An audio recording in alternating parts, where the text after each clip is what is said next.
A lot has happened.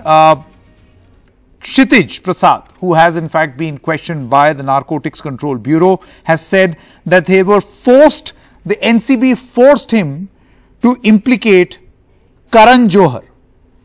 Kshitij Prasad's startling revelation took place in court. He says lawyer issued a statement on what Kshitij said in remand. These are serious allegations against NCB officers. In statement, lawyer says that Kshitij Prasad was harassed and blackmailed. But you know, the larger question over here is that where exactly is this probe headed? I want to introduce, first of all, to start with, Mr. Satish Manishinde, the counsel for Riya Chakravarti. Mr. Manishinde, thank you so much for joining us. You were here on our show a couple of days back, and I asked you the same question, and I want to ask you this question again with a weekend gone by and a Monday. You're hearing new twists and turns. Each day, this case at the NCB seems to be progressing. But where is it going, Mr. Manishinde? You see, like I said right from the beginning, since the June 14th, the narrative of the entire case has been changing from Sushant Rajput's suicide to murder to abatement to suicide to drugs to Bollywood, and then the CBI came in and ED came in and the NCB has come in. All sorts of things are happening in this case and the narrative is changing day to day, so forget about a weekend. As far as the NCB case is concerned, so far about 20 people have been arrested, and except 2 of them who are caught with some a little more than a small quantity and which can be described as a commercial quantity, all of them have been either caught with a small quantity of 10 to 13 to 46 grams of ganja, or most of them have not been caught with any possession at all. And as far as Kshitij is concerned, Kshitij Prasad, his arrest was mainly on the basis of a cigarette butt which was discovered on his terrace or on a balcony, which apartment remained locked for about 12 days prior to the NCB searching his premises. He was in Delhi, and on the 24th he was phoned by the NCB officers to come and cooperate with the investigations. And when he came to his door, it was sealed and it was opened in the presence of the NCB officers.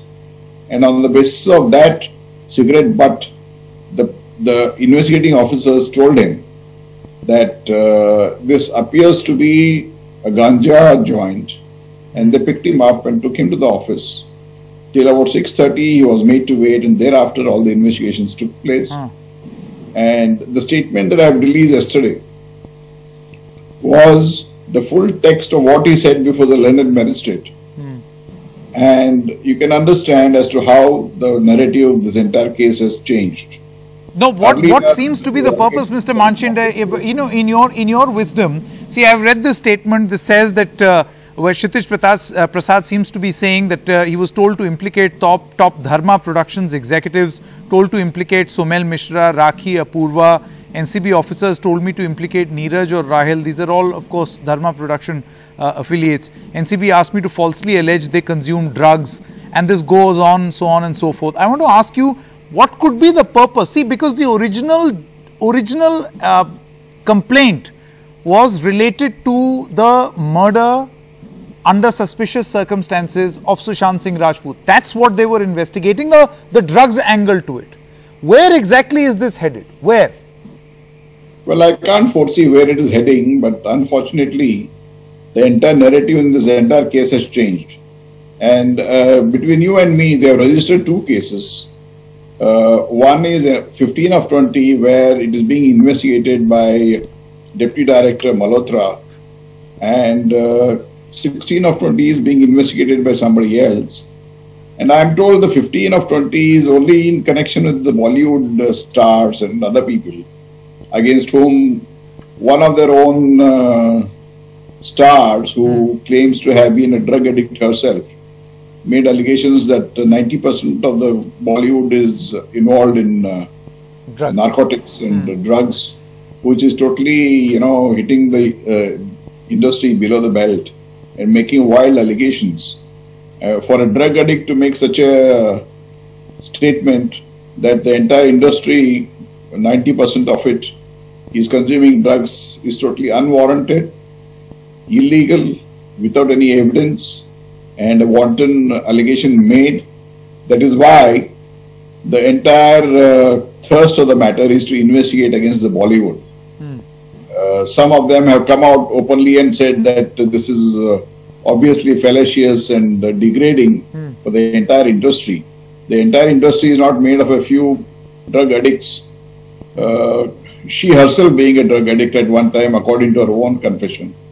So you can understand where the investigations are being, monitored and how it is being. No, do you fear that this is an attempt to beat people into conformity of some kind with these charges? I really can't understand that a premier agency like the NCB, what is it doing with the small quantities of drugs being consumed by people? This is the job of a local police station or somebody who is at the very lower end, not for a deputy director or a joint director or, a senior special director of NCB to investigate. Okay. All right, Mr. Manchande, many thanks for joining us right here on NDTV. I want to introduce our other guest now this evening. Akash Banerjee is a political satirist, is with us. Mudit Gupta, lawyer representing the SSR family, is also with us. In just a short moment, we'll have Nandita Rao, senior advocate, and also Mr. B.V. Kumar, former chief of the Narcotics Control Bureau, the organization which is being spoken about a lot. Akash, let's begin with you. And we want to show our viewers this Instagram post of yours. Let's quickly put that on screen. I find it interesting because this explains what has happened. Let's quickly put that out. Vijay is going to put that out on the screen right now. Of where exactly in the past 4 months has there you go. This is courtesy Akash's Instagram handle.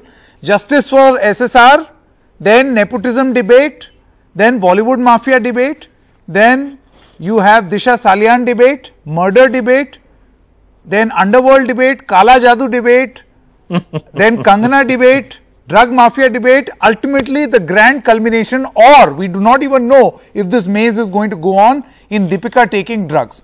Akash Banerjee, bizarre things are, right? So, Sanket, I was just hearing this conversation that was going on, and obviously, hints are being given.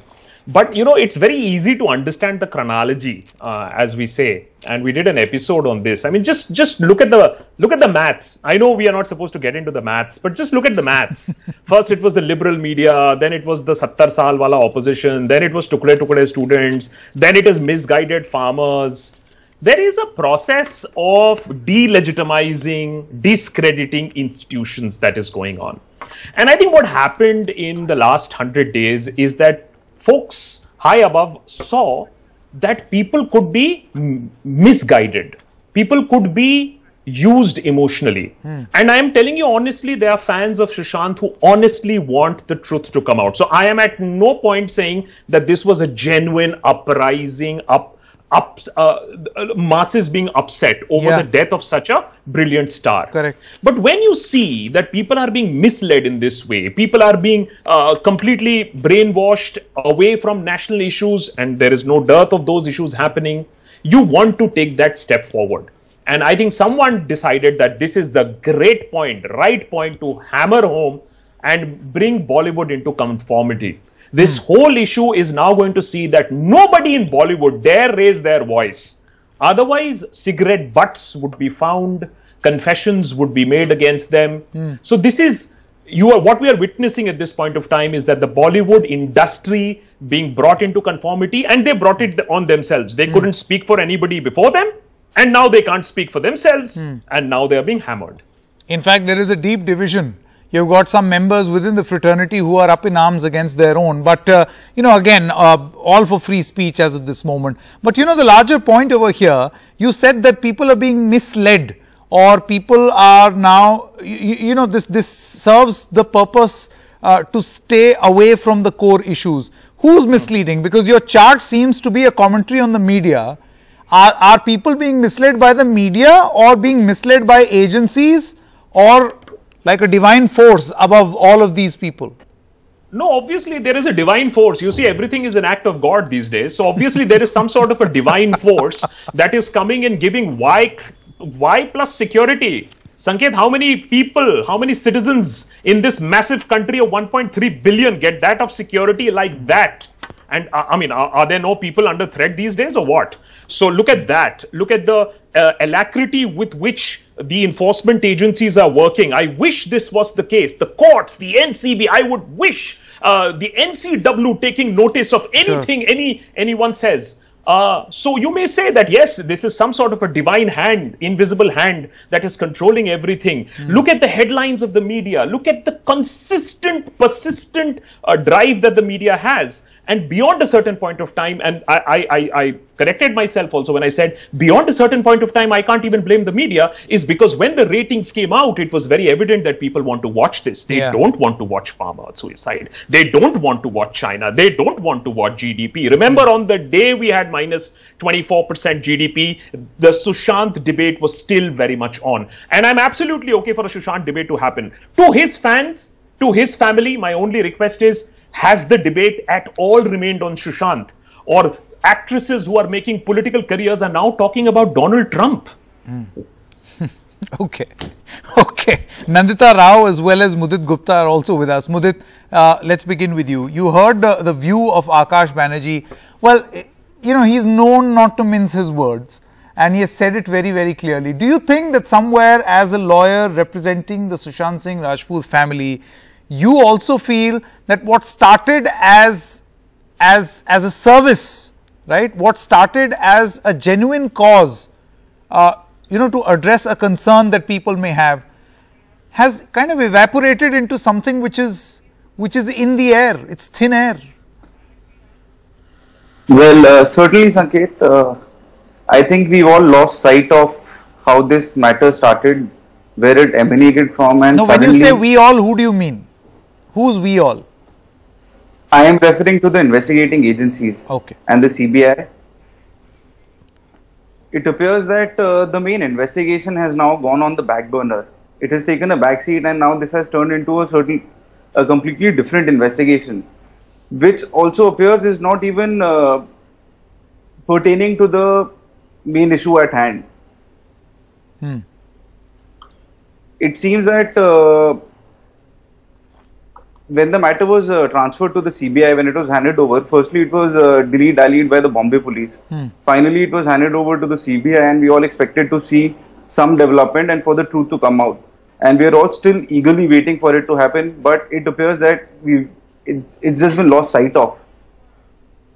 Okay, interesting point being made. Nandita Rao, I want to bring you in. See, first it was, no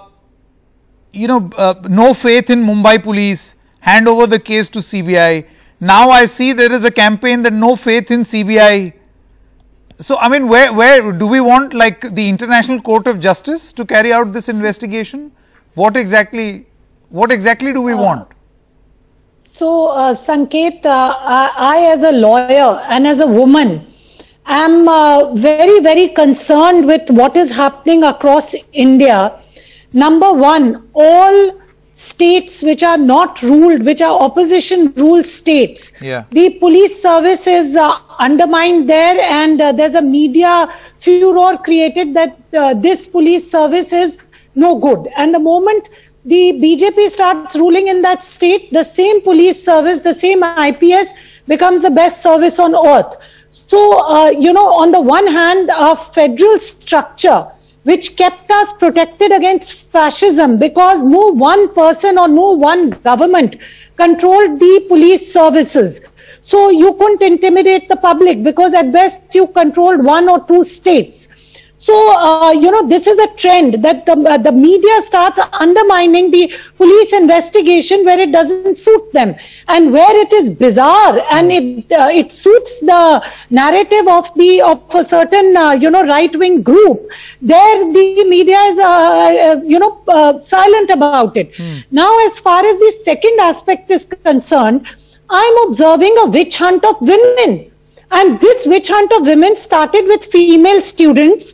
Any women who are vocal, they are being on very, very flimsy, and I say this as a lawyer, that the allegations against them are so flimsy that, I mean, any judge worth his salt should realize that there's really no case against these people.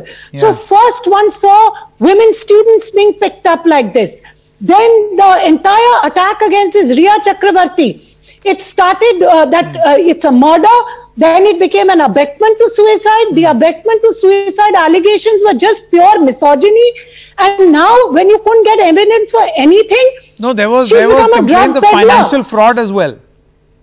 That investigation is also on. No, so what I'm saying is, because they couldn't find anything, but the motive is, see, when you intimidate women, when you arrest young women, the terror factor of the common public is tenfold higher. So the idea is that people who are visible and vocal, put them into jail. Okay. At any cost. Okay. And I mean, let's not mince word. The director of the Narcotics Bureau has had his share of controversies in the CBI. Today he stands exonerated. But the fact is that controversy has followed him. So a common citizen loses hope in the rule of law. You feel, look, anything I say, anything I do. Let me just tell you one more thing. Yes. Under the Narcotics and Drugs Act, consuming cannabis actually has just a 6-month sentence. And under the criminal law in India, women are supposed to be given bail as a matter of right, unless there is some extraneous circumstances. Okay. So just on the basis of a WhatsApp, I mean, today if I send somebody a message inquiring about cannabis, see, we all know bhang, which is the liquid version, that is legal. It's sold in government shops.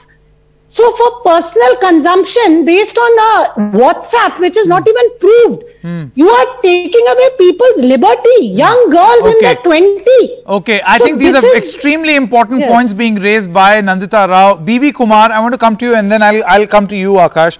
Mr. Kumar, it's your previous organization that is being spoken about here among the very many agencies whose role is in question. NCB particularly, because it has shown progress in its investigation. But where exactly is this progress headed?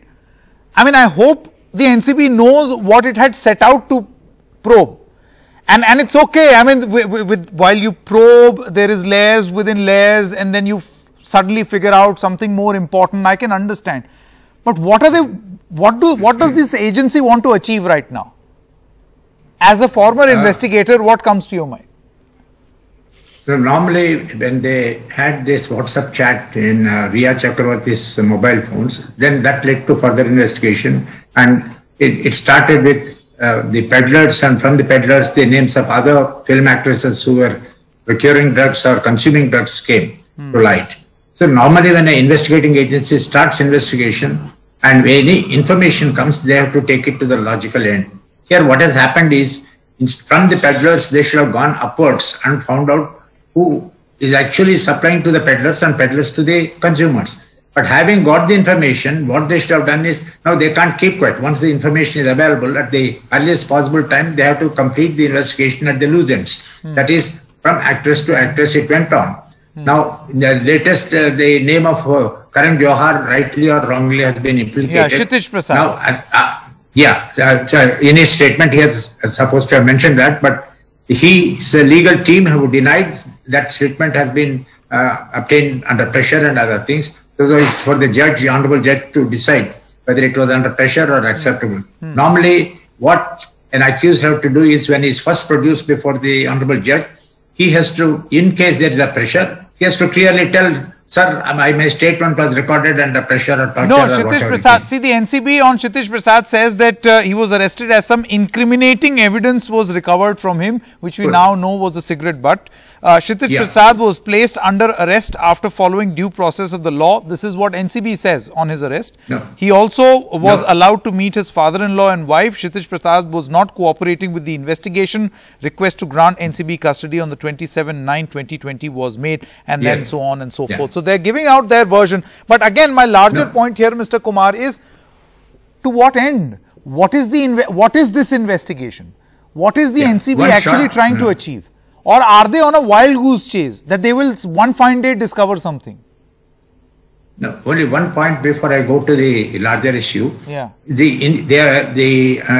Prasad is saying that it was cigarette butts, but the NCB is alleging that it is actually hash or ganja, whatever it is. Yeah. Normally, the NCB carries field testing kits, and immediately they will know that either it's ganja or hashish very or significant. Very significant. So you think now, they should have used that? Yes, they should use that evidence, and that they should mention. And the fact that they have not, or they have not they mentioned. are not mentioned in the remand application, as far as I can think of, because no such statement has come out before the court. Now, the larger issue which you mentioned is yes, strictly an investigating agency of the type of Narcotics Control Bureau, which is an apex organization. What they should have done is gone up the hierarchy of supply. From the peddler, they should have gone to the next higher level and the next higher level, ultimately locate who is the real source from which the drugs are coming into India and percolating right up to the consumers. Yeah. That should be the main objective of the organization. All right. Now, what they can do is the evidence that they have collected at the so they are not level, attacking the higher ups. It seems Mr. B.V. Kumar seems to suggest that the investigation naturally should move upwards, up the ladder, up the sequence, and that's not happening, and that's the biggest failing of the NCB probe. So that's why the manner in which this probe is going on is suspect. Akash Banerjee wanted to come in very quickly. Akash. Just a very quick point, what makes this even more farcical and very interesting and ironic also is when we were doing research, it was, Nehru ki galti nahi hai, this is Rajiv Gandhi ki galti, when weed, ganja, was banned because of US pressure. Actually, India came under US pressure. In our tradition, in our utilization, we've always had charas and weed being used. 1.1 crore people consume it as per the HRD report in 2019. 2.2 crore people for consuming it as bhang. So the consumption is widespread. If you start imposing this, then half the hostels right now in India would be in jail. So look at the seriousness of what is being consumed. One honestly thought that there is some serious drugs that is being found out. So there is no drugs. There is only weed and ganja that we are talking about. And how serious is this? We don't know. Very last point. After 100+ days, we don't even have a statement from the investigating authorities that it was a murder. Such a big investigation. People are being summoned. We still don't know officially whether it's murder or not. Okay. Then you can obviously understand what is happening. Okay. Nandita Rao, Akash Banerjee, Mr. B.V. Kumar and Mudit Gupta. I've run out of time in this discussion. Well, thank you so much.